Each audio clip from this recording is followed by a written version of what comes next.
quite busy schedules, and to leave work and go into another meeting is always a challenge. So I try to waste as little time as possible. So I'm just going to, while we are waiting for other candidates to still join us, I am just going to start into our session today. So just before I go into our agenda for today, we had an email from Tom indicating that he might be late. I see Emma also just sent us a message in the inbox to say that Hank might not be able to join today. We also had emails from Michelle and Dakona. Dakona's guys are writing exams, so he won't be able to make it this afternoon because he's got to be available while his students are writing. So thank you so much for everybody that made the time and the effort. And like I said, I always will try to make sure that we use our time together as effectively as possible. So what we are going to talk today, I'm just going to do a quick high-level overview of the position audit that we've done. So I just want to position this from my side, right? The reason why we are asking you to do this, and I think we have said this before, is all of you've got experiences in different areas, etc. So in order to complete your TERs, etc., it's important to just take a look back in terms of, if you look at the 11 outcomes, the degrees of responsibility, at what stage in your career you have achieved each of the outcomes at which level of responsibility. I think that is the crux of the matter. And we fully understand, and voters, thank you so much. Voters send us a beautiful email kind of giving us an overview, and I think that was shortening because it's putting a career into a couple of paragraphs. And I think that is ultimately what we want you guys to do, just to see where you are in your career and how does that align with the EXA outcomes. So we have sent out, I know the last time Phil said that Louise and I was going to call you, but due to scheduling difficulties, etc., Louise and I then decided to first send out an email, and then once we get responses for those that didn't respond, we then made some phone calls. So I'm just going to give an overview of where we are with that. Then we have asked two of the candidates. Some of the comments that we came through is that people, they're okay with doing their career position audit or their career experience audit because you know your career. So doing that is a little bit easier. But then doing the learning gap analysis is a whole new ballgame. So a lot of the candidates came back and said, I don't understand what it is that I need to do. So there's two ways in which we're going to tackle that. So I've asked two of Phil's mentees that he then sent, he spoke to me this morning because he's not going to be today. And he told me that, look, a couple of my mentees have completed the process, but two of my mentees has really done a great job. And I would like for you to ask them to do a walkthrough their process. And the whole purpose of them walking through the process is to give some of the candidates that's still struggling a little bit with the learning gap analysis to just have an overview of that.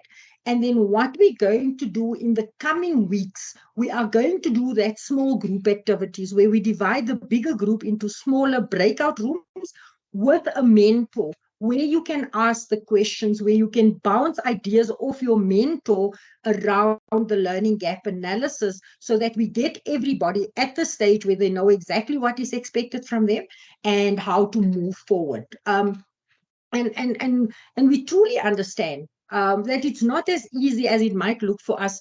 We've been working with companies with that for a very long time, and it's candidates that literally from when they start their careers or the career at this particular company, that they go through the process. For them, it's a little bit easier, and we don't take this lightly. We do understand taking a 30-year or a 20-year or even a 15-year career and now trying to condense it and plug it into this this learning gaps according to the EXA framework is not going to be as easy. So we apologize for that. So we've asked Takalani and Calvin is going to take us through their processes today, and hopefully that's going to clear the mud a little bit.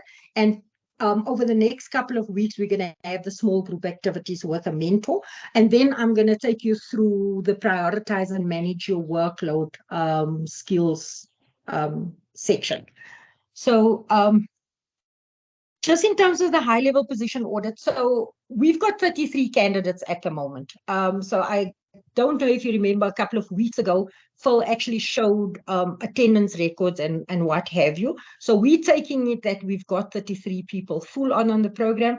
I think, like Mike said, we have indicated that it's not compulsory for people to attend every session, but we did say it's beneficial and advantageous to actually attend these sessions. So out of the 33 people, 54%, which is 18, responded. That was either via email or through a phone call with Louise. Okay. Out of the 18 people that we've got their feedback, 15 of them have reported their progress in terms of their career experience audit at 50% and above completed. 4 out of the 18 reported that they've 100% completed their career experience audit. And out of those 4 that completed, 2 reported 100% completion of their learning gap analysis. So there is movement.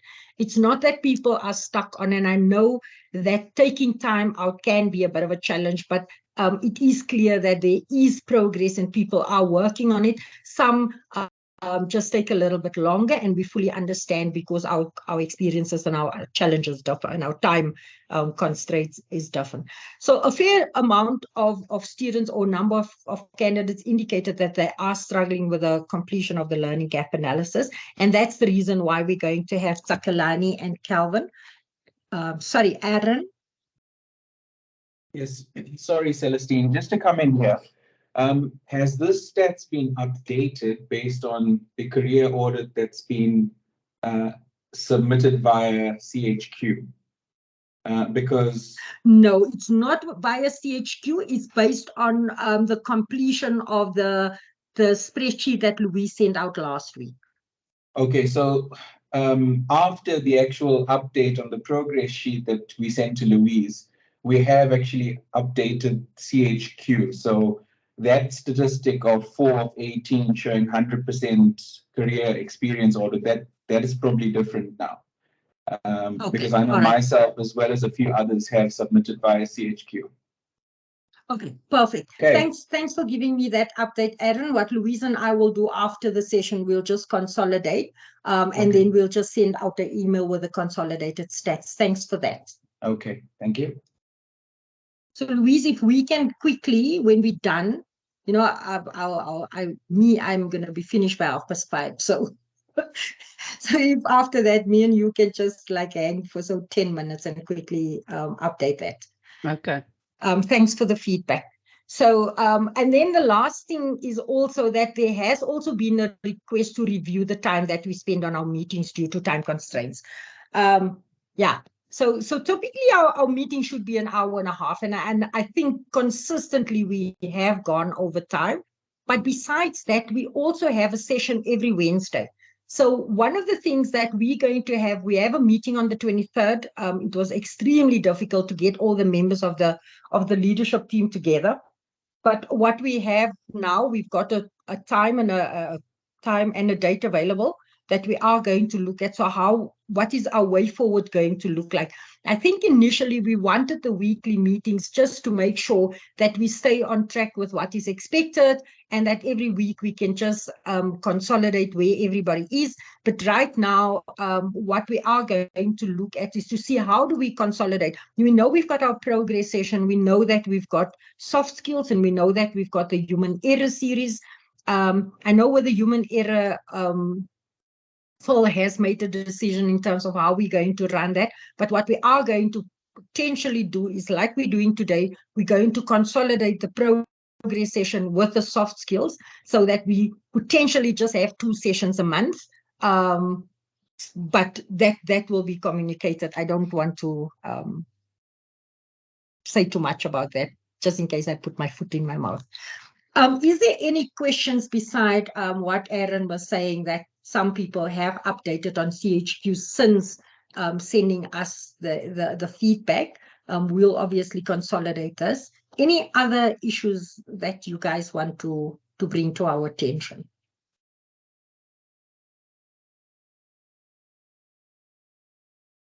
Awesome. It looks like we don't have anything. So I am going to ask, so what we are going to do in terms of the career experience and gap analysis walkthrough, I'm going to ask Takalani to go first. And then once Takalani is finished, I'm just going to allow for an opportunity if anybody have some questions or want Takalani to clarify anything. Once we finish with the question and answer, then we'll go over to Calvin. So Takalani, I am going to I'm going to stop sharing and then all yours. Thank you very much, Celestine. Let me just share my screen. Unfortunately, I'm using my phone because that's the best way to do it. Is everyone able to see my screen now? Not yet. I will let you know. Okay. Share my screen. There we go. Start. 3, 2, 1. Okay. Is it up now?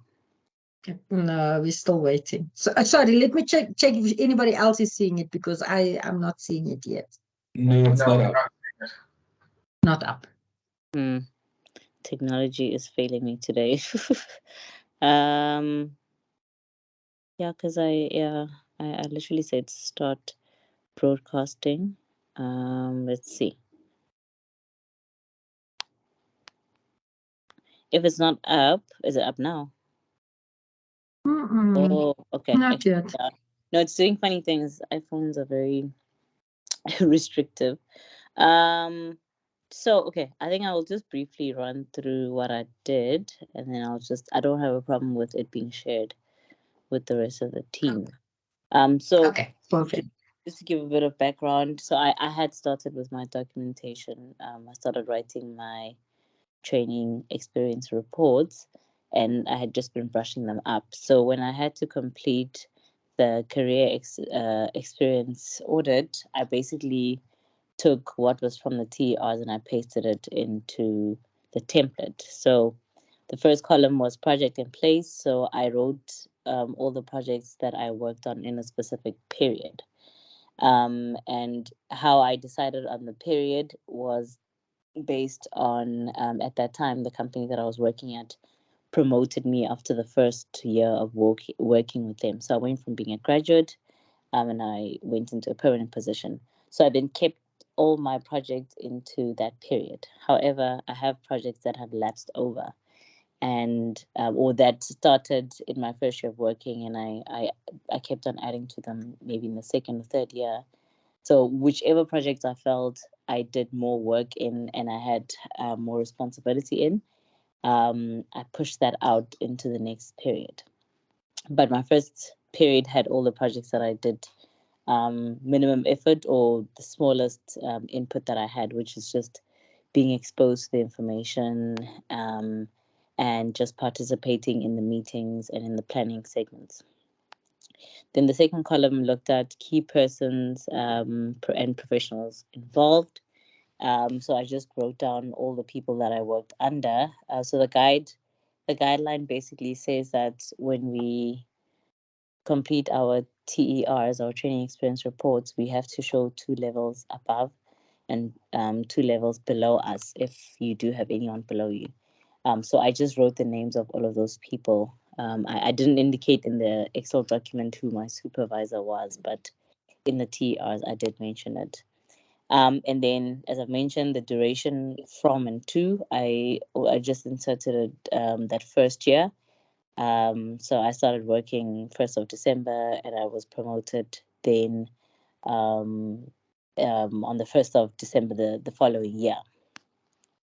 And then just employer details, client information. I just put in the address of my employer. And then looking at activity description. So it looks very similar. I think this table looks very similar to how the TERs look. Sorry, I'm just going to try and open one just to have a look at it. But basically, the first paragraph is basically the, how should I say, it's like a mini summary just indicating what you're trying to explain in the TERs. So I just said, during the first period of my career under the employment of Intertoll Africa, I worked on the following projects. And then I just listed the projects. And it's just a small 2-3 sentences to say development of so-and-so system or manufacturing of the mobile toll plaza. So that's just what I put in, just a brief description of that. And then the next segment in the TERs looks at the nature of your experience. So it's something that I struggled a bit when I was completing my TERs. And I put that segment, which looks at nature of experience, I put it under brief descriptions of key roles and functions. I'm not sure if they directly related, but that's where I put it. And I basically just I just unpacked it just one level deeper of the names of the project. So if one project was called Intertoll Maintenance Management System, then the next column I said investigation, research, and analysis of the existing Intertoll maintenance system. So I just unpacked it just one level down. And then in the next column, I then looking at memorable/unique learning moments. In my case, because I had already started writing my experience based on the TER's template, the TER segment that I took was what they call the nature of the problem addressed slash method of analysis and how you develop the solution and evaluation. So that's like the title in the TERs. And that's where you now start talking about what type of problems did you solve. So in this case, I think if you're not so sure of how if you don't have anything memorable, you think it's not memorable, I think put all your experience and just slightly unpack how you solve the problem. So you'll say, for the specific project, I did research for this and this and that, and then I collected data to understand the information better, and thereafter I developed a solution that was used in the conference that happened a year after, something like that. Just to give it one level. So yeah, this is mine is actually just a copy and paste of my TERs. But I think the purpose of writing our experience in this template is so that you can start highlighting where you did a lot more impactful work. I think it's a wrong way of saying it, but like if you look at it in a typical sense, to say what type of work did you do or which project did you work on that was more memorable in a sense of how deep you were involved and how complex it was. In my case, it has to be complex, but I'm sure in for the other categories, complex is just to say, look, where did you work with many more disciplines, or you had to do extensive research or do a lot of feasible studies. Start indicating that information first, and then you can punch in everything else. So that's how I completed the career experience audit.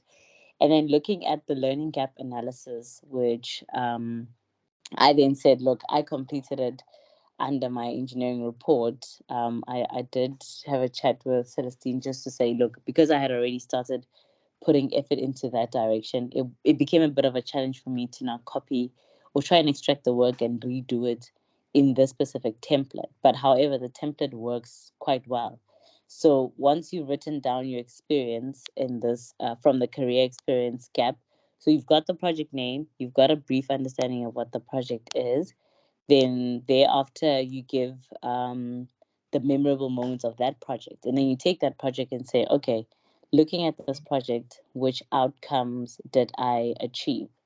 And for you to know which outcomes you've achieved, I made mention to Celestine that as part of the exit documents, for us civil engineers, the name of the form was called R05 Civ PE. So basically, it's an exit document that's specific for civil engineers. And what it does is that on page, I think you have to read the whole document, but there's a certain page where it assists you in breaking down your information. Let's see, I think it's page 20. So on this R05-Civ-PE from page 20, it gives you a breakdown of what is a complex engineering problem, engineering activity and engineering problem. And then it breaks down the type of work or the type of activities you would typically do as a civil engineer per outcome. So I think you would then just take your experience and say, okay, looking at the template that we have for the learning gap analysis, did I have a look at any form of investigations? And the answer is yes. Okay, investigations form part of outcome number one. For the meantime, you can just put just say research for project to say you achieved it at outcome number one, and then in terms of were you exposed to it, were you participating, then you can move that information around. So I think for me, I would just put it all in one column to say these are the outcomes I've achieved. And once you put it in one column, bring it back then into our template to say, okay, so at what level of responsibility did I look at research? At what level of responsibility did I look at environmental factors and any legislation? Yeah, I think that's mainly it from my side. Thanks, Takalani. I think that is a brilliant outline of how to look at it, is to say that during which projects did you look at this particular outcome and at which level you've done it. Any questions for Takalani, or just general questions? Tom is now also in the room with us. So is there anything that you want to just clarify, or something that Takalani just kind of highlighted something for you that you want clarity on?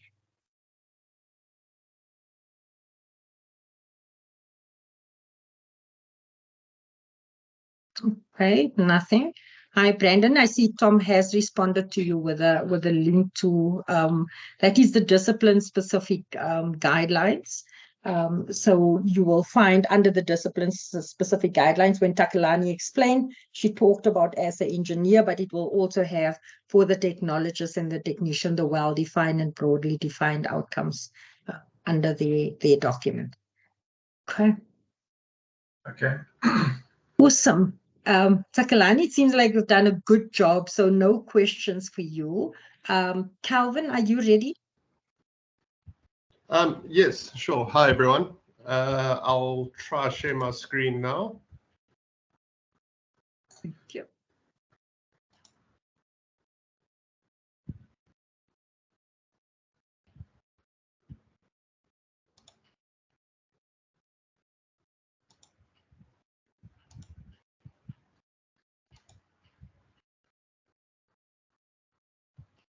Okay, is it sharing?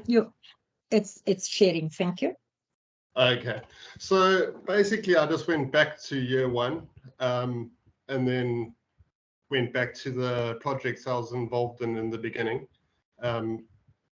So I listed the projects here, and then obviously the directors that I fell under. I did it year by year, so 2004 to the end of 2004 for Micros traffic monitoring. Okay, and then I put tabs for each project that I worked on. So for vehicle load mass surveys, I kind of did a breakdown, fairly basic, just overview of what that project involved. And then I carried on and just wrote a little statement about what I was involved in. And then I added my responsibility column on the right here, just to make it a little bit easier to see and then cross map it to the gap analysis. So that was year one. And then I pretty much just carried on with the same projects for the next few years with increasing responsibilities. Okay, and then as we go further and further down, obviously more projects came into play. So I listed those, and then the tabs also show the various projects. A little more information that I tried not to repeat on each one. And then I also changed my titles here as not really promoted, but as I took on more responsibility. And then from year 10, I felt that it was pretty much responsibility level E all the way up until 20. And then from here, I kind of went into my, I took the years from there and went through the outcomes and cross-mapped it with the years for the first up to responsibility level D. And then for E, I chose one specific project that I've been on since 2018. And then basically a breakdown of my engineering report. So all the questions, but just a short summary of each question in each division. Is everyone following? Is that okay?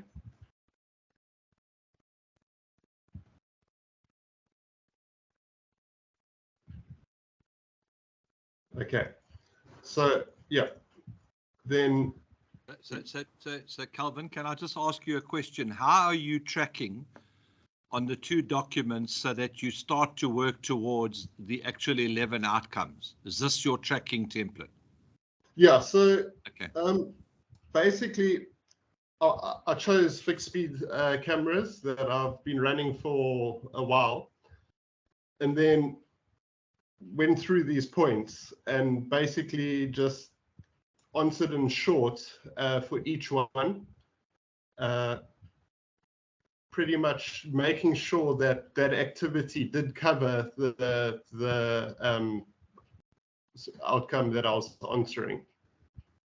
Okay, so what I'm saying is if you just scroll to the left, go to your level A, responsibility level A.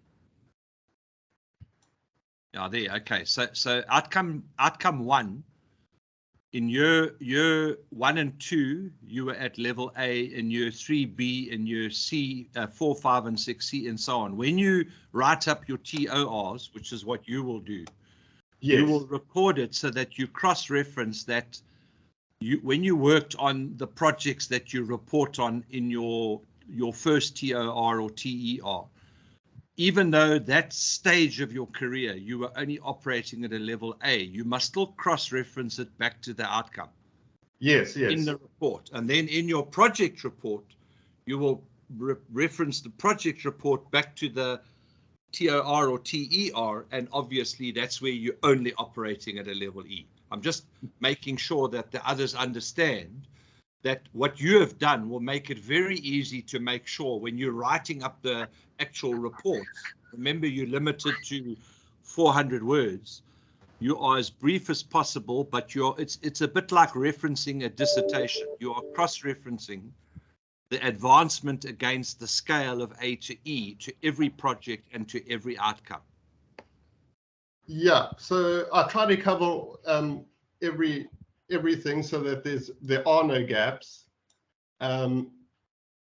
which should all fit into my TERs and TEOs. If we go down, I mean, I can't be 100% sure that this is the correct way to do it, but I just went on with it, and I feel that most of the bases were covered. And then on the engineering report, I've done pretty much the same answers that I did here, but in a lot more detail, because we could use quite a few more words for the engineering report. No, I think it's all good. I think you've got the basis of which you will be able to move to the more advanced level that Takalani was explaining, where you actually can now start populating the report. Yes, yeah, for sure.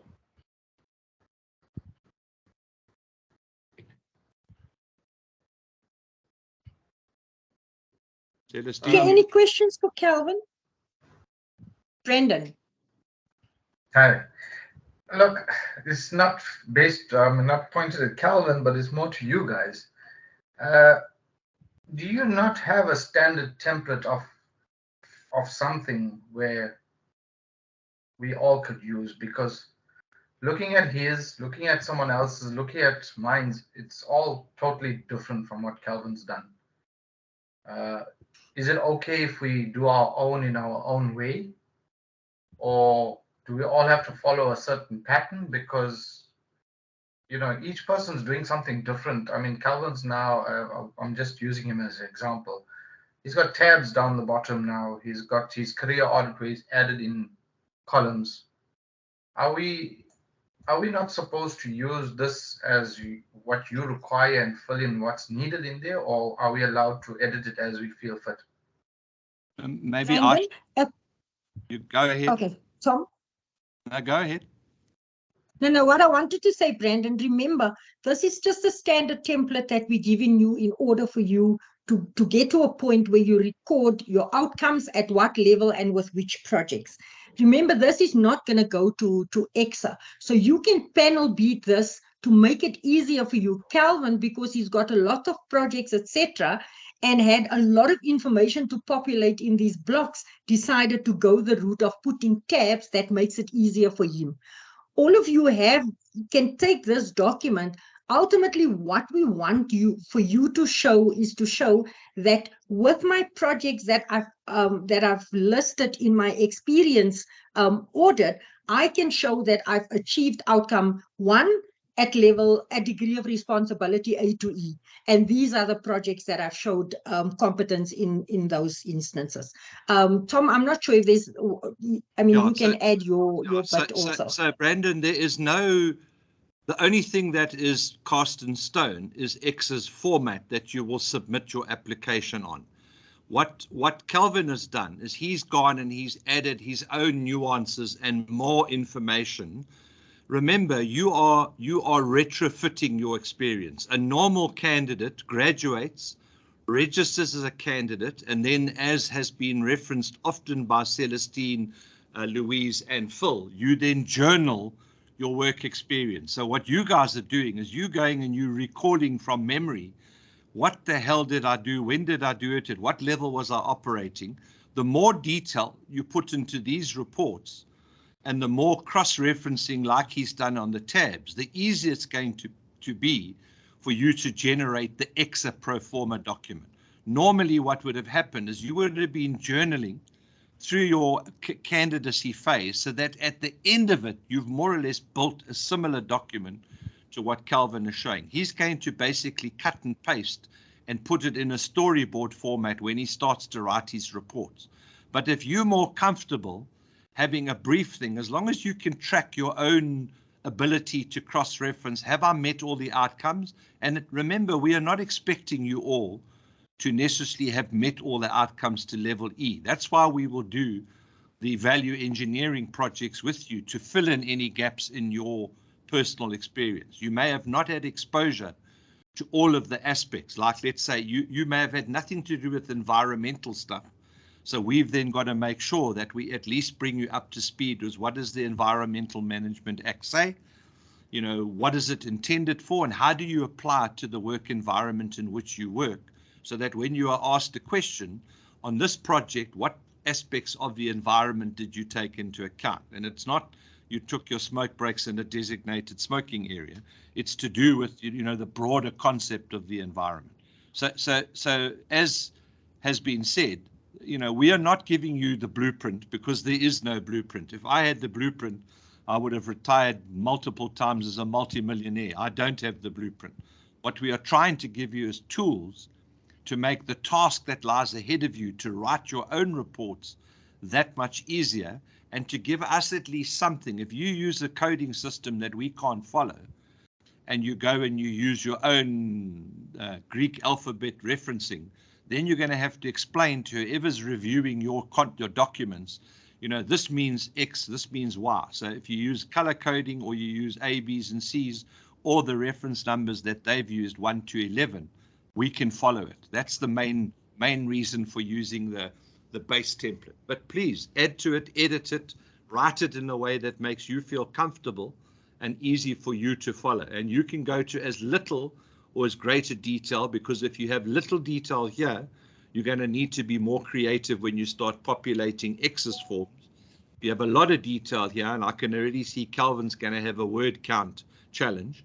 He's going to have to summarize. He's already said he's tried to be as brief as possible, but he may have to, you'll be amazed that 400 words doesn't go very far. I don't know if that helps you. Yes, Tom. Okay, no, that's fine. Understood. Now, I just thought that this template was meant to be filled for your purpose to, to be done the way you asked to. So, no, that's fine. I understand. Well, it's meant to minimally be filled for what we ask, but if you can improve, remember, this is a constant process. I can assure you what you are working on as a template versus what M4S started with as their tools 10 or 15 years ago is very different. So we will extract from this process. If Calvin or or Basil or Emma or whoever comes up with a very good model that can be used for everybody, I can assure you it would get built back into the program so that we use it for everybody, because we want it to be as painless a process for both you and us as possible, because time is of the essence. We realize that. But Brandon, you manipulate and adjust it in the manner in which it makes you feel comfortable. Hyperlinks, tabs, lots of words, whatever. And even we're not going to even criticize at this stage if you can't spell properly, because that's not part of this process. Noted. Thanks, Tom. The hand from Trevor. Yeah, hi, Tom. And so the team. Yeah, go for it. Once you've done the gap analysis and maybe you've guided us. Sorry, can you hear me? Yeah, we can hear you, Trevor. Yes, we can. So I just want to find out, once we've done the gap analysis and we've recognized maybe a shortfall, for example, like you said, Tom, on the Environmental Act, and how would that work? Do we need to do a course on that or learn it, or would that be IPD points, or do we just have to study it and be ready for answers on that if we haven't covered that in our so part of what we will do as a team, the leadership team, is we will go and, using Johan, myself, Friedrich Slabbert, the more honest and brutal you are about where you think there are gaps, the easier it is for us to. Then we will go and see, okay, across the 3 NUCs that we're working with, so it's 30 odd people, there are 25 people that have an issue with the environmental aspect, but some of them are academic, some of them are in practice, and some of them may be sitting with their bums at SASI, as an example, like Oliver. How do we make sure that when you sit down for an interview, you know what the Environmental Management Act is? Nobody expects you to be able to regurgitate it clause for clause. And then we will work out, how do we make and contextualize the act relevant to your work environment? So let's take the academics. The academics will work in laboratories with equipment and practical. So it's things like, the health and safety aspects. If you're using in a bitumen lab, bitumen gets hot when you do testing. So if you're working with hot materials, what safety precautions do you take? Do you use Theoline, which is no longer an acceptable product and you go to jail by EXA if they catch you? Or do you use another product for your cleaning of the bituminous products? So we will work out a way to make sure that even if the first you heard of the Environmental Management Act was when I said it, by the end of this process and you sitting at EXA, you will not be a foodie on it, but you will have enough insight and information to apply it to your work environment. What EXA assessors hate is when they get a parrot response. And that's what Phil has been saying to you, that many of the candidates, there's nothing wrong with the experience, it's just they are not adequately prepared for the EXA interview process that they have to go through.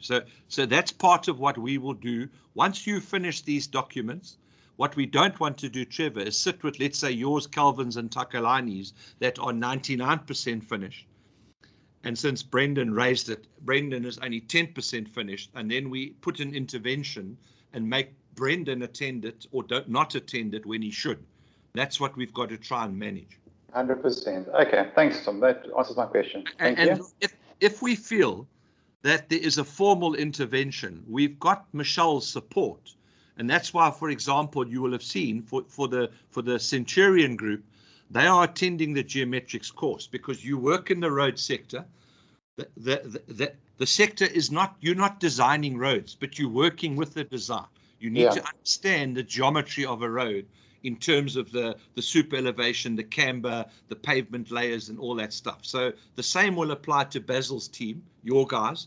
In other words, yes, nobody's saying you must go into geometrics, but having an understanding of what the designers do when they're designing the road, you will start to be able to drive along the road and actually see flaws in the geometrics of the road based on the fact that you know more than just what does the camera or a speed lapse camera or whatever do. That's the intention. If we feel that it would be worthwhile developing a training course on the Environmental Management Act, then SASI will develop it, allow you to have access to it, and then thereafter SASI will make it commercially available to the rest of the members so that they can also use the same tool to solve their gap in their particular process. So don't worry, we'll make sure that when you finished, you are a lot better informed and knowledgeable than when you started. Thanks, Tom. Thanks, Tom. Any other questions?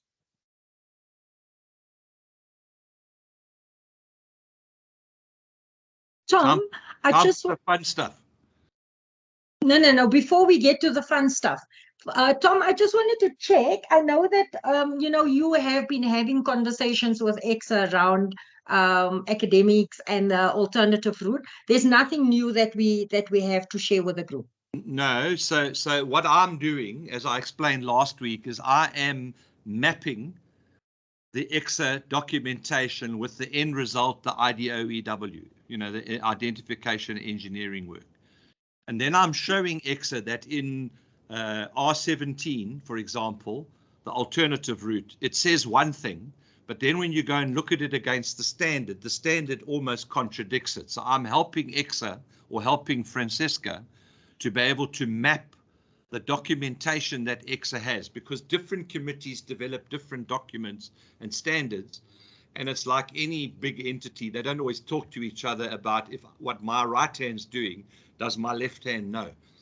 Because I'm saying to them, you can't have a regulation that says thou shalt be registered. And Edmund, the guy that's in charge of adhering to the IEA Accord, is already telling us they're putting in place their enforcement processes. So they will come and do a workplace investigation. They will ask, who are your, let's just take the academics, engineering department, who are all your staff? Please, can we have the CVs of your staff or their names or their ID numbers, and they can check on the EXA system, are they all registered? If they find they're not registered, they will be putting into place. They will either fine the university or the employer, or they will tell the university employer, we are, in the case of academics, we are withdrawing accreditation, which makes their program vulnerable. Now, I'm saying to them, that's all great, but you must make sure that you are not putting so many hurdles that even somebody who's acquired knowledge via an alternative route, like on the job or QBE, as I call it, qualified by experience, is not prejudiced in that process. So as soon as I've got the EXA team thinking how I think, and that's going to take a bit of convincing, then I will give this team the feedback in terms of you must do this, this, this, and that. I'm saying to them, why must, and let's pick on Trevor, why must Trevor go through a qualification evaluation process, which goes at a fee, where the document says he must provide a portfolio of evidence of where he has acquired the knowledge equivalent to a diploma, BTech or BEng degree? When the other document says if you have matric and you have 20 years experience, 10 of which at a responsible level, you can become a technologist, or 10 years and 5, you can become a technician. I'm saying, you mustn't force somebody to go through a process when your other document says that's not necessary. They've got the matric, they don't need the other process. So that's what I'm mapping as and when I get a chance, but I've got to do it very carefully so I don't cock up the mapping process and leave something out. So I'm making sure I'm doing it thoroughly, working with Fran and then Fran will take it into the EXA system to their structures and committees and get them to buy it. And what we're doing, just so you know, is we are targeting either the chair or the vice chair of these important, what they call high impact committees, and having a session with them off the record prior to them looking at the matter, like the value engineering. The vice chair is a member of SASI and one of our vice presidents. So I'm working with her outside of the EXA structures to say, look, when this gets to you, this is what it means. Don't read and where it says value engineering. It's not what we're intending it to be. And I think if we do that with all of the processes, we will quickly overcome what I see as unnecessary hurdles for the team. Then we can push the go button so that the alternative route people, and then Johan will feel a lot better, will know exactly what to do. If they're insistent we must go through the qualification evaluation, there's a one bullet line item that says portfolio of evidence. EXA must explain to me, these people have not gone and got formal qualifications, picked up a subject here, a module there, this year. How do we define that portfolio? And if you're going to make them write up the same as is going to be in the registration application, you're wasting people's time. Just let them go for registration. Absolutely, because then they're duplicating. Exactly. So as soon as I know, I promise you, we will have a champagne popping corks on the chat group, and then eventually in the app when we've got the app up and running properly, and everybody will know about it. I can assure you, we will sing it from the rooftops. Awesome. Thanks, Tom. Thanks, everybody. So now we can get to the fun stuff.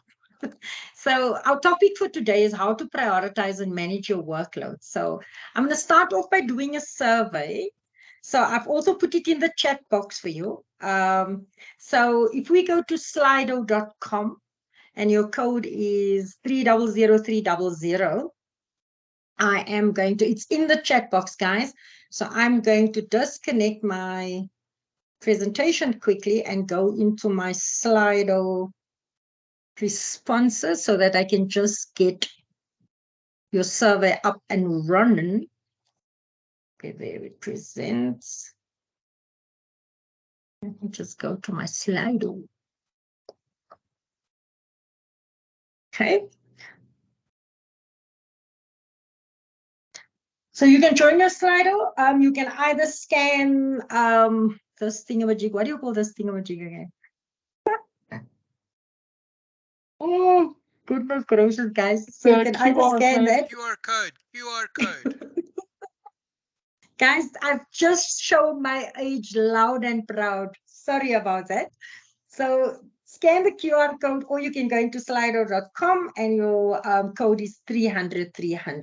Okay, so we're just going to add a poll. So I've got nobody online yet. So this is the first question. I feel stressed about deadlines and commitments. Let's see, either yes or a no. Okay, so I've got 2 people that responded, 7, 9 people, 11, 12.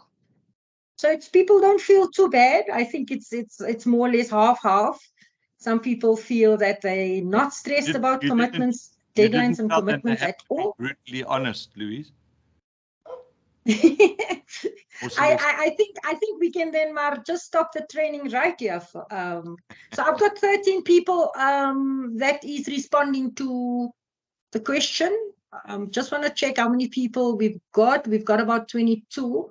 Not sure if the others is still trying to get in, but it is slido.com and your code is 300.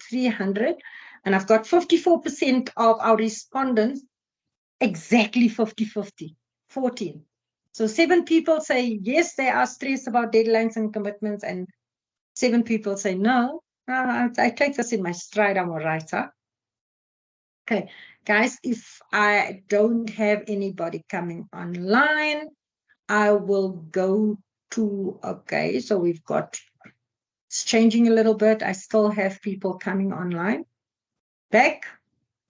So I think all in all, with 16 out of 22 people responding, that's minus myself. So I think that's a very good response. We've got like a 50-50. Some people are managing their time quite well. Others not so great. So at 17 of our respondents, we've got a 53-47%. So yeah, it's more or less half. Your next question. I find myself completing tasks at the last minute, or I ask for extensions. Yes, no.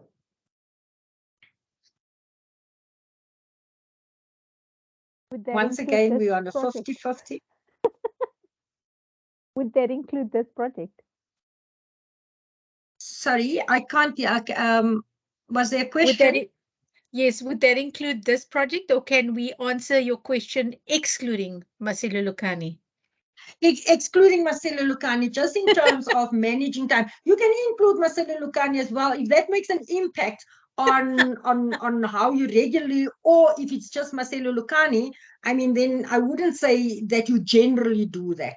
I think in terms of it generally when you work on projects, how does that go for you? Okay. Let's not think specifically MASELULEKANE. I mean, I know this is an added responsibility, Cheryl, but I think we're talking just in general, how do we manage our time? Okay. So yeah, once again, I've got 16 respondents, 56% of them says, no, I'm on top of this. I complete my tasks well in advance. And more often than not, I don't have to ask for extensions, while 44% of the people is really sometimes I do complete it at the last minute, whether that's due to work commitments, whether it's people that just love to create pressure for themselves, and some might even ask for extensions. Our last question. I have to take work home in order to get it done. Yes, no.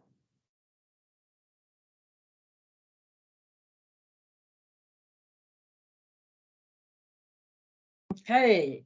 So this looks a little bit different, because if you look 16 people responded and 81%. So now you can see how easy it is for people to submit work on time and not ask for extensions, yet they have to take work home in order to get it done, right?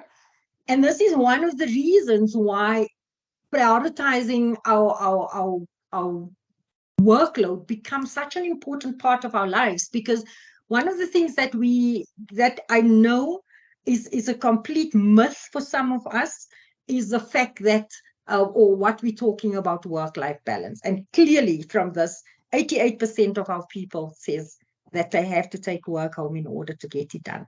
In other words, that we take up family time. Sorry, Tom? You better just let Aaron know that doesn't mean if you work from home, it's taking work home. Eh? You're talking about... No, absolutely. I think that, yeah, I probably had to make that distinction because a lot of us do work from home, right? However, here's the thing. If you were sitting at work working in the office, you would potentially work from, most of us get to work 7:30. So you work from 7:30 and probably by 5 o'clock, you're out the door. By the time you come home, you leave your laptop, you don't take it out and work. And that's what we're talking about. You put in a full day at the office, you get home and you're still working.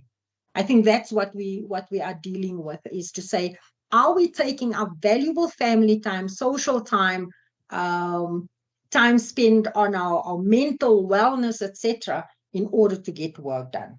So that kind of, if it is that we are spending more time working at home, that actually means that we do get work in on time and we don't ask for extensions. But the reason for that is more because we are doing work during social time. So thank you for that. I like to do kind of surveys so that we just fully understand where we are in terms of managing our time. So if the case is that you often work over weekends and you work during the evenings in order to get work done, clearly your workload is too much. So let me get back to our presentation.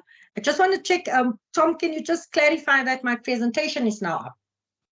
Yeah, we can see this, the some info about stress slide.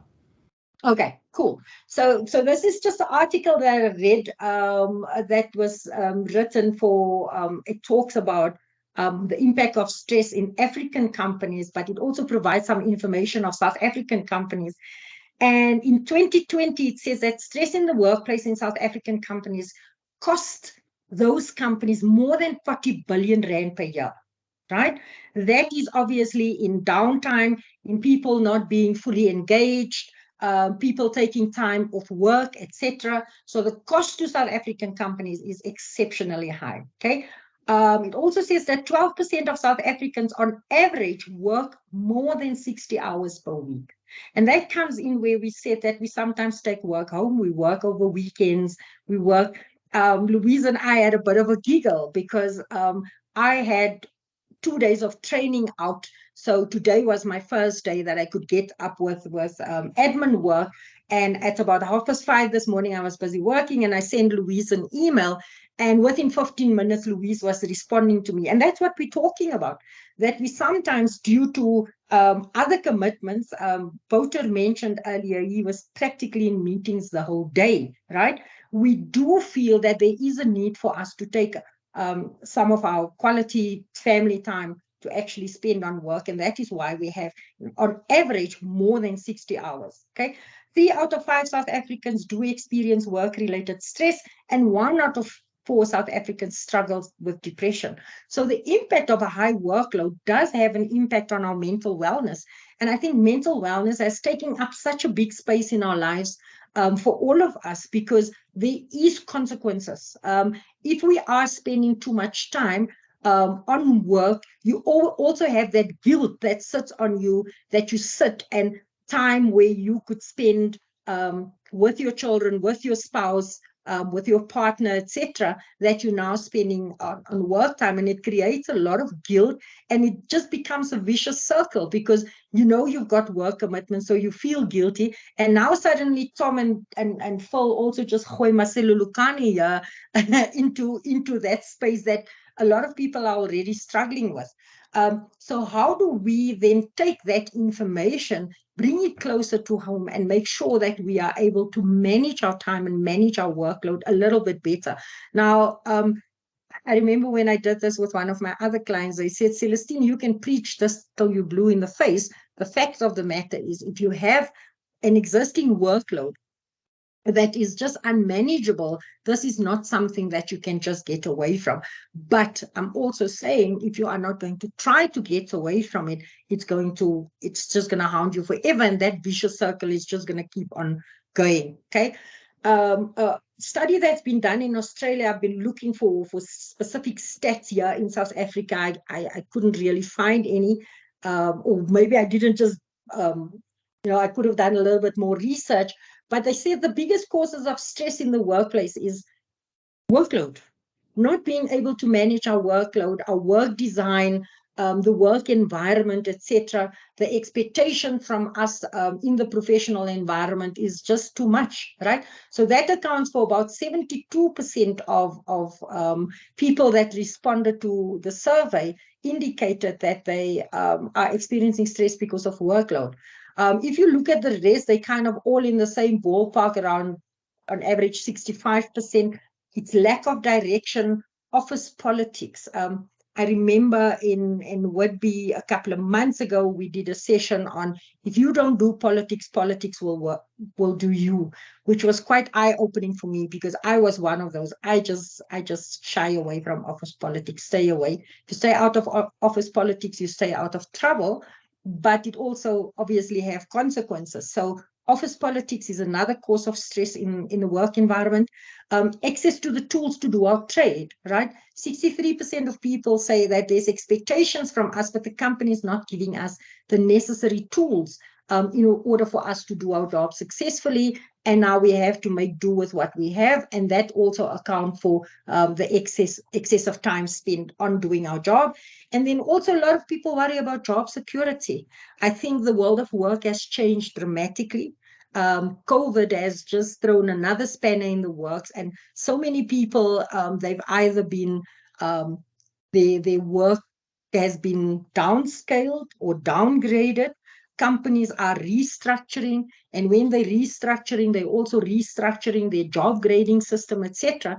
And that creates a lot of anxiety and a lot of stress in terms of knowing that your job that you thought is secure might not be secure.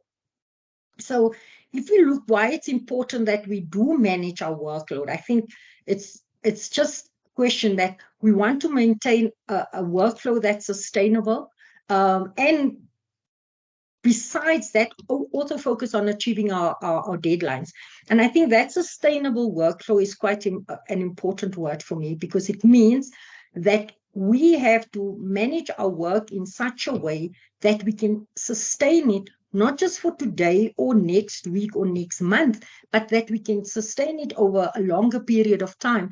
And I mean, as a trainer and a coach, it is just amazing how many people are off work because of burnout, because of excessive stress, because of depression. I have a 27-year-old coachee that has actually been admitted to hospital. And the reason for that is that her workload is just so excessive that she can't keep up. And you're sitting with employees that's continuously in tears, they continuously stressed, etc. So how do we ensure we manage our own workload? But for a lot of us, we also leaders in our businesses, right? Are we aware of how the workload is affecting the members of our team? It will also help us to prioritize, minimize our own stress, and prevent burnout. And if we look at the side effects of poor workload management, increased mistakes, lack of engagement, people that they literally drag their feet to work, don't want to be there, unhappiness, irritability, high levels of stress, burnout, and depression. And people are on medication. One of my friends, and she's the same age as what I am, started working in an organization where she was, for one of the business units, she was the learning and development specialist. And over time, she's now become the group learning and development specialist with such a lot of work. And every time she asked for assistant, they said, no, sorry, we can't afford an assistant. But I'm also asking, can you afford a person to burn out and get hospitalized for depression or booked off for depression, compared to the cost of getting somebody junior in? And that's sometimes as leaders, yes, we looking at margins, we're looking at profitability, etc. And sometimes we are more concerned about that profitability than to actually look at our individual team members and employees' wellness that is caused by and how it's impacted by workload or excessive workload. Sorry about that. So in terms of how to manage your workload, so if we look at our planning pyramid, first of all, it's about setting goals. Now, this is not setting goals for how are you going to achieve your work. It's more around setting goals around how are you going to ensure that you are personally more effective, right? So we're going to look at that. I'm just going to squeeze through annual and monthly planning. I'm sure a lot of you are already doing that. I think specifically at the academics, I mean, they have an annual plan that they have to stick with. So I'm sure they can give us some examples of how to ensure that you stay within your annual and monthly plan, weekly plan, when is assignments due. I mean, at the beginning of the semester, they already have a schedule to say, this is when your assignments is due, when you are writing exams, etc. And then also, how do we put together our daily to-do list based on what is expected? Any questions before I go into more detail? I just need 1 second.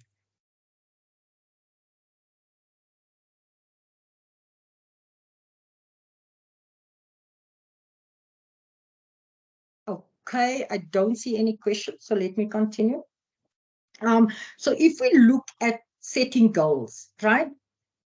What is it that makes it difficult for you to manage your time? Is it around personal organization? Is it around struggling to prioritize because you've got so much of work coming in constantly? Is it around managing distractions, especially when you are a leader in the business and you've got so many things that you have to manage, and then you've got distractions with people wanting information, etc. Do you have bad habits? I mean, I know I've got a lot of bad habits, and I constantly need to look at my habits and how do I manage that? How do you use your time? Okay. Do you struggle in terms of personal time usage because you've got so many things that you are responsible for? And then how do you manage your workspace, right? So if you set your goals around any of these areas, it is literally around which of these areas can I look at in order to ensure that I make myself personally more effective. So if I check some of our goals around managing distractions, for instance, right? One of the things, I will not check my phone during meetings. And the reason why I'm picking up on that, we had a conversation with Wouter just before we started. And he asked, Louise or Celestine, did you call me during the day, right? And the reason why he said is that he's got so much of meetings and so much of responsibilities, he literally just puts his phone aside. So things might be happening on the side on his phone, but he don't allow his phone to become a distraction, right? When I focus on critical tasks, do I close my emails or other distracting apps for 2 hours, right? One of the things that is for me the bane of my existence is having WhatsApp on my desktop. So every so often I'll see there's a MASELULEKANE message popping up, or there's another message popping up. Now you don't want to miss anything because Phil might be needing something. So you go and open your WhatsApp to see what Phil is communicating about. But at the end of the day, now you don't stop just with Phil's WhatsApps. You go and check every other WhatsApp that is there. The same with our emails. We have notifications on our emails. So while we're busy with writing a report or busy with an important document or preparing a presentation, and that email notification pop up, we tend to have that habit to go into that email immediately to go and check. And before long, we realize 10 emails later, oh, I was still busy with a presentation or a report or whatever, right? Let's look at how we use our time, right? Using your time effectively, and especially when you're working from home. What I found is that when you work from home, you tend to literally sit in your office at your desk and will realize 3-4 hours later, but you haven't even gotten up. Sometimes I get to the end of the day and I realize that I haven't even opened my front door, or I haven't gone out to smell fresh air, etc. Right? So how do I use my time? And one of the ways to use our time effectively is to take a break. If you have if you don't have a long attention span, make sure if you know you can focus hard for 45 minutes, and then you need a little bit of a break, get up, grab a cup of coffee, just go walk outside and get some fresh air. I know a lot of people, that smoke, tend to use that as their break, to actually get up from the walk to the smoking area and go and have a smoke. Changing habits. Some people have bad habits that they don't add meetings to their calendars, or they don't review their following day's activities, right? That is all things that will help us to become a little bit more effective. So it's important that we set that goals for ourselves, and we make sure that we put actions in place in order for us to achieve goals that will help us to manage our time a little bit better. Annual and monthly planning, Calendarpedia, there's a whole lot of host of different types of online calendars that we can utilize. If you're fortunate enough to have, an annual schedule like the academics, for instance, I also, for the better part of my life, because I am in training, if I have my business school activities that I can slot in, I normally a month in advance set out my coaching activities. I've got my coaching activities in my yearly planner or my monthly planner, just to make sure that I can, at the glance, I can just quickly open my calendar and I know exactly what is expected from me. That will also just help you. And I think the important part, it's not having the calendar, it's regularly reviewing the calendar. So on a Friday afternoon, before you switch off your computer, just look at, okay, what does my week ahead look like? Do I have any time available? Because what we sometimes find is you get a phone call that asks, are you available on this date? And you're not sure because you either don't have your calendar on your phone or you don't have your calendar handy with you. and you make commitments, no, we can meet, or we can do a golf day, or we can, only to come find out later that you actually scheduled to do something for that particular day. So make sure that you at least every Friday or every afternoon, you look at what your following day is going to look like. That just helps us to make sure of where we are, what is expected from us, who we have meetings with, what reports we have due, etc. And you don't sit in the morning and last minute have to rush to a meeting because you forgot about it, etc. In terms of your weekly schedule, let me just take a little bit of water. Any questions? Sorry, guys, I just had to drink water.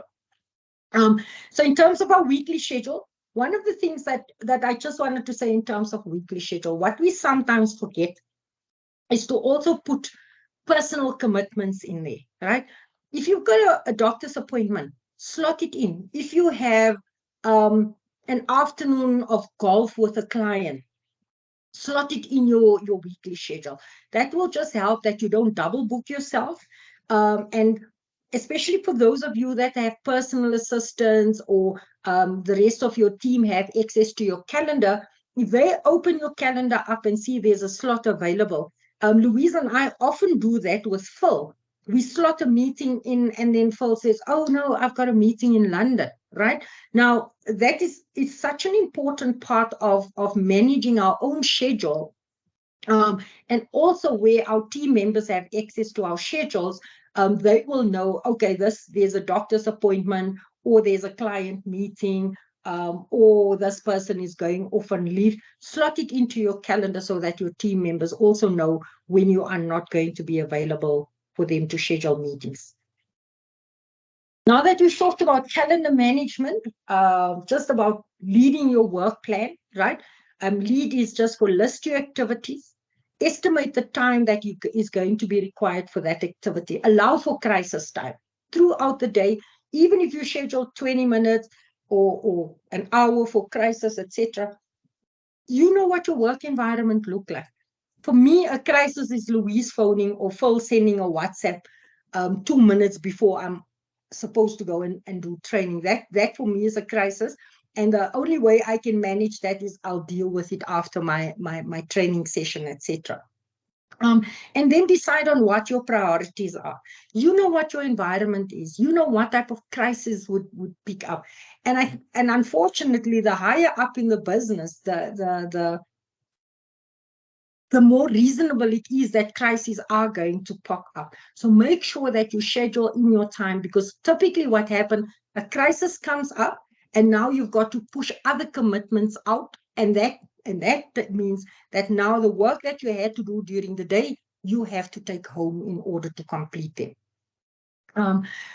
Also focus your tasks in tune with your energy levels, right? Do your key tasks when you're at your high peaks in terms of your energy. Louise, exactly the same myself. That's why I am spectacularly useless after 2 o'clock in the afternoon, right? But I know if I wake up at 4 o'clock in the morning, and this is just a stay over from while I was still studying, I used to do my assignments, etc. at 2 o'clock or 3 o'clock in the morning. So I found that is the time where I have my most energy. And that is when I will either do my key task or I will do the crappy tasks that I don't like. So while I have the energy, I ensure that I get rid of those. And then I will do less important tasks like dealing with emails when I feel I have that slump, especially here. Just after 12, between 12 and 2 o'clock, and then after 2 o'clock, I'll make sure that I've got all the chilled out tasks for me to do, because all my key tasks has been already done when I had my high energy levels. Then also what typically is quite a nice thing to do is by the end of the day, when you round off your day, take a few minutes to just finalize your to-do list for the next day. I'm not talking about the urgent versus important matrix. I'm sure you guys have seen that a million times before, But one of the things that I also do when I do that, finalize the to-do list, I look at my tasks that's left over from today and a task that's left over. If there's a task that I see consistently is being put on the back burner, I then reevaluate that task. Is it really important for me, or is it something that I can give to somebody else to do? Or is it something that I can just literally gooi off my to-do list because there's absolutely no purpose for it? Because sometimes we do have those routine tasks that we just slot into our to-do list, but we never get to because it's not that important and it's not urgent either. So also do that evaluation when you get to the end of the day and start looking at your priorities for tomorrow. What key tasks are you going to slot into your high energy areas? Just a couple of tips and ways for you to manage your energy levels. I think first of all, be clear about boundaries.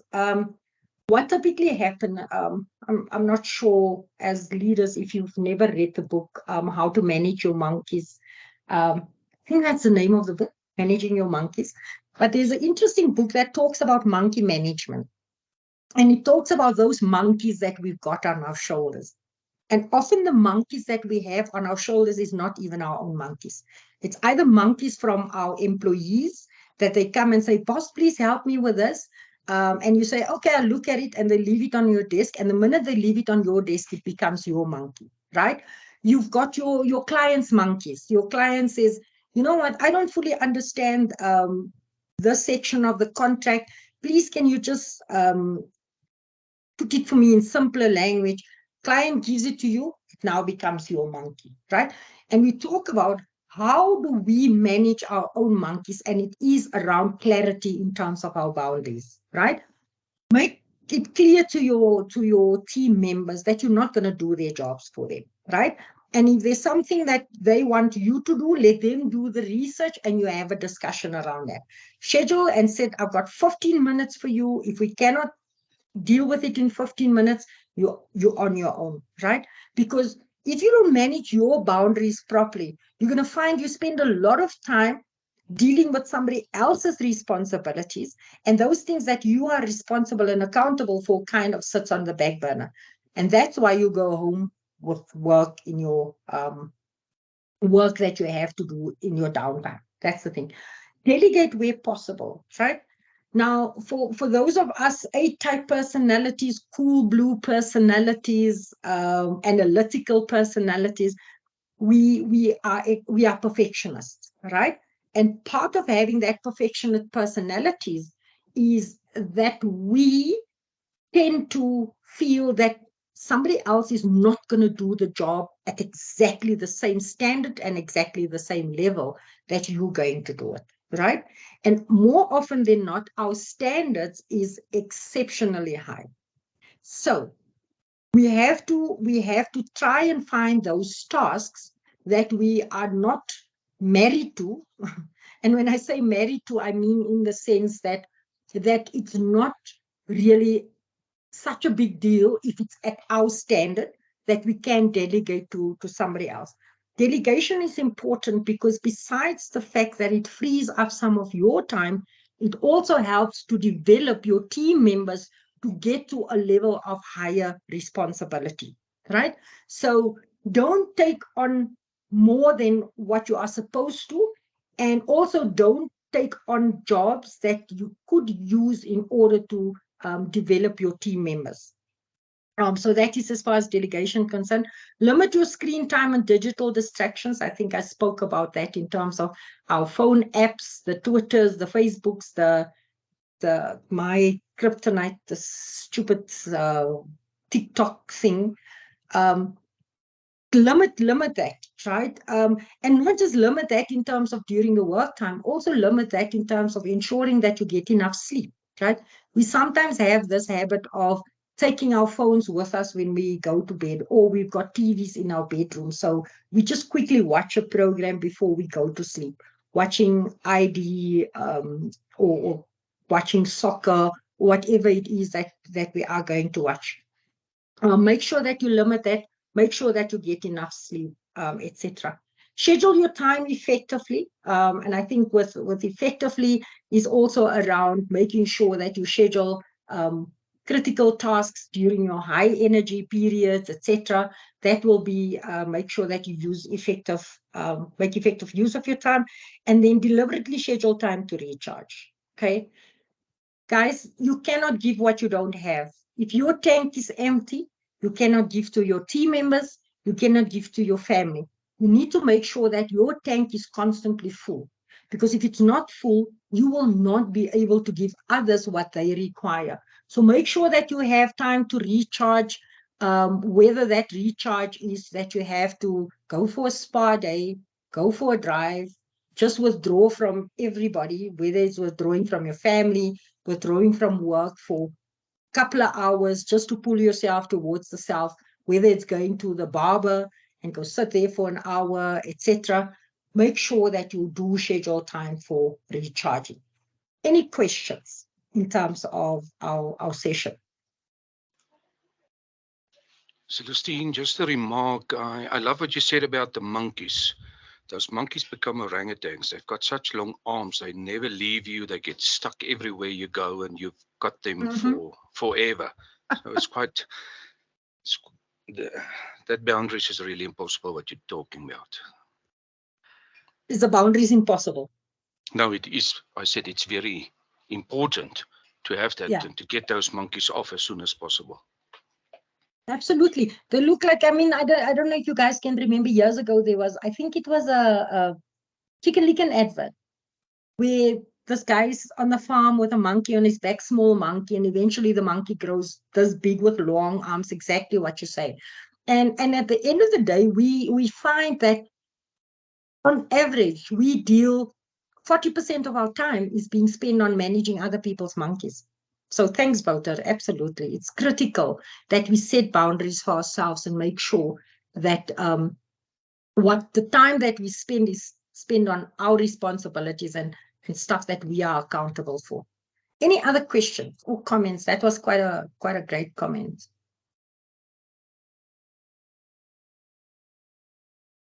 Tom, anything from your side? All good. I've set some boundaries. I'm keeping quiet, Celestine.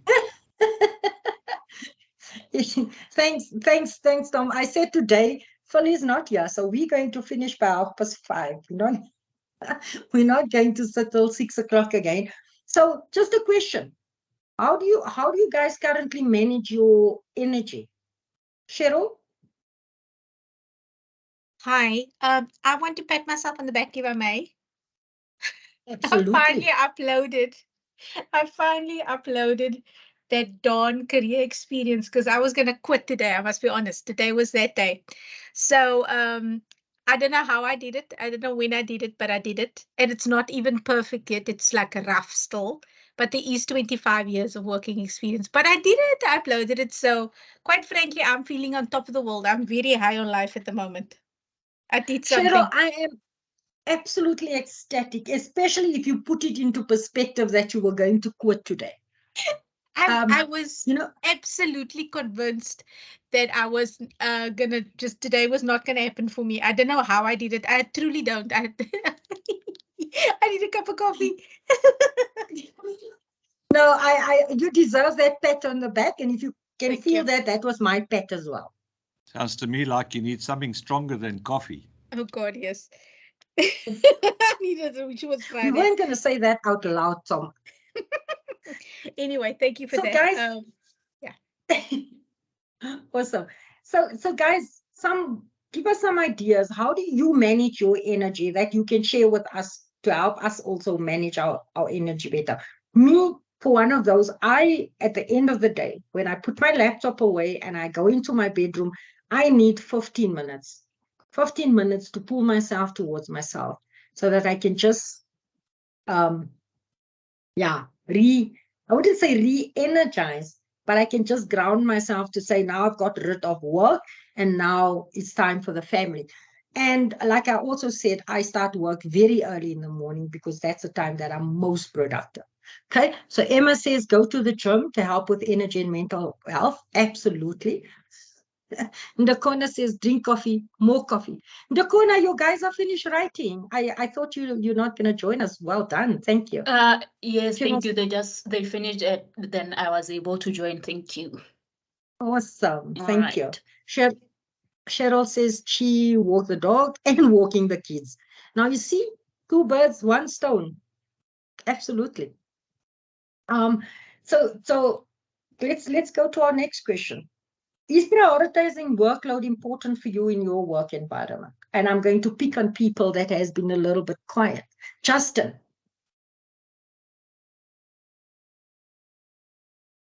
Hi there. Hi there. Hi, Justin. Would you say that it's important that you prioritize in your work environment, and why? Yes, I do think it's important because then you can manage your own life once your work is complete, and then you don't have to stress about it, and you can carry on with other things with your family or anything like that. Absolutely. Awesome. Thanks, Justin. No problem. Brendan. Anything to add? Did you say Brendan? Yes, Brendan, I did say. Yeah, no, we don't stop working. Unfortunately, with COVID and taking work from home, before you used to lock up at 4:30 and go home, and you'll think about something, and you'll say to yourself, hey, I need to see to that first thing in the morning. And now that doesn't happen. Then you just walk straight back into your office and you carry on working till it's 8, 9 o'clock. Yeah. So, yeah, it gets a bit difficult. Not that you're forced to, it's just you're programmed to make sure you get your stuff done, and then you end up spending more time at your PC than you should be. Yeah, no, absolutely. Let me tell you how bad it was for me at some point in time. Before I got married, I would literally sleep with my laptop next to me, because that you in the middle of the night wake up and you suddenly remember, I need to send something to somebody. People used to get emails from me at 3 o'clock in the day, until I had to tell myself, no, girl, you have to manage yourself better, because it gets very bad. You now tend to, no, I do it in the middle of the night. So absolutely. Trevor says, I look at the vertical and horizontal alignment of the pavement to help de-stress. Okay, Trevor. Yeah, no, but that's just the way it is right now. Working from home makes it convenient to access what you need to. So we tend to, sometimes things can be put on hold, but then your mind gets the better of you. So you say, I'd rather just do it now and get it over and done with. And get it over with, absolutely. Thanks, Brendan. Cheryl says work needs its dedicated time, otherwise nothing will get done in the way you want. Absolutely. Yanko says it's important, otherwise I end up being on all the time. Even on holidays or off days, you find you are still working. And that is the worst, especially holidays and off days. And I said, we can say about millennials what we want, and we can say that they don't have, they're not dedicated to their work like all of some of us say. But the fact of the matter is, one of the things that they have mastered, downtime is downtime and work time is work. And during work time, they will give all their effort 100%. But when they have to stop working, I certainly don't. Sorry, Tom?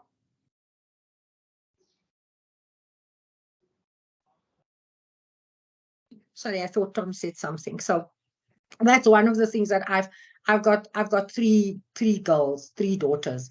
And one of the things that I realized with them, my daughter will work. She will work till 10 o'clock at night. But when she closes that computer and she says, I'm going to take an hour off tomorrow for this extra time that she put in, and she will take off an hour, because for her, it's about the deliverables, right?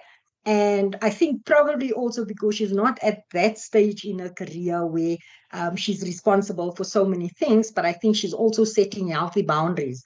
Because if she's off sick, don't phone me because I'm off sick. Okay. What can you do to improve workload planning? I think I'm going to ask, who do we have? Do we still have Samuel in the room? Samuel, are you still here? Samuel. What can you do to improve your workload planning? Did you say Samuel, or are you referring to me? Or? Samuel. Okay, I suppose that's me.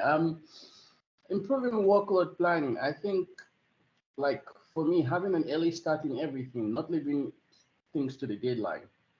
Because if you leave it to the deadline, you find out that you get piled up with so much to do within a very short period of time, and so it definitely will increase your energy, stress levels. Your environment will just be disgusting because everybody that maybe somebody spoke to you in a way that was not so inappropriate, you actually take offense because you are already stressed internally. So having a proper work plan is always good because it enables you plan your workload accordingly, and so you don't have to wait till it's dying minute before you get things done. And it also helps you because even if you do the things bit by bit, as much as you take it small, eventually over an accumulated period of time, you achieve a lot. Absolutely. So you're saying even if you do it in small increments, but you start well ahead of the time to make sure that you finish before, so that you're not stressed because a deadline is approaching and you're not ready. Yeah. Okay, I think I've got one more question, and I think this question I'm going to ask maybe Oliver, if you have some tips on how you make sure that you prioritize.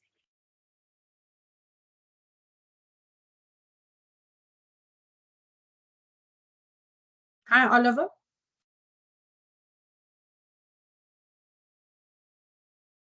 Maybe Oliver might be busy with something else. Wouter, from your side, how do you make sure that you prioritize? And I know you've already give us one tip. Just put your phone aside and not let that distract you. Anything else that you can share with us? Yeah, I'm not good with this. But what I learned from today and making a joke about it is identifying those monkeys and really just let them go and not keep on dragging them with you. And like you mentioned, doing some of the others who work the whole time, it's just getting more and more. So start identifying some of the priorities that is really important, and not all of them can be important all the time. Absolutely. Thanks, Wouter. Emma? Yes, also just figure out what's your most important task or what has a time constraint, and then doing that first. Get that out of the way and then carrying on as you can. Awesome. Thank you. Guys, I said I'm not going to go over 5:30, and so far I'm over 5:30. So please accept my apologies. I didn't realize we are 5 minutes over. If there's any last minute comments, suggestions, or questions before I close off the session.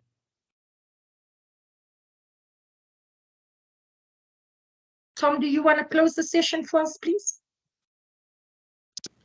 Yeah, no, thanks, Celestine. That was very informative and interesting. And most importantly, for those in the room, you will get very soon your CPD certificates for the fun things, as we've said.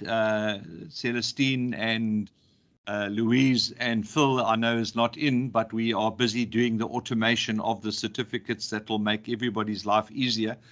You should start receiving your CPD certificates. For the IPD people, just keep them in a safe place and you can start populating. So if you've forgotten what it's called, go to the recording and make a note of it. And I don't know, Louise, are these 0.1 or 0.15 CPD point sessions?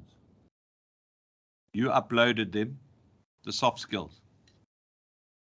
Sorry, I can't remember now. I have to go and check. No, it doesn't matter. It'll be on the certificate, but at least it's adding value to the process. And like we said earlier on in response to a question, we are giving you all the necessary tools to fill up your toolbox so that when EXA opens it, they can only but smile. But thanks, Celestine, and everybody for attending. And I guess we'll see you all next week. Awesome. Thanks, everybody. Thank you. And thanks for your contributions during our discussions. Thanks, everybody. Thank Thanks, you. Celestine. Bye. Bye. Bye. Thank you. Thanks, bye.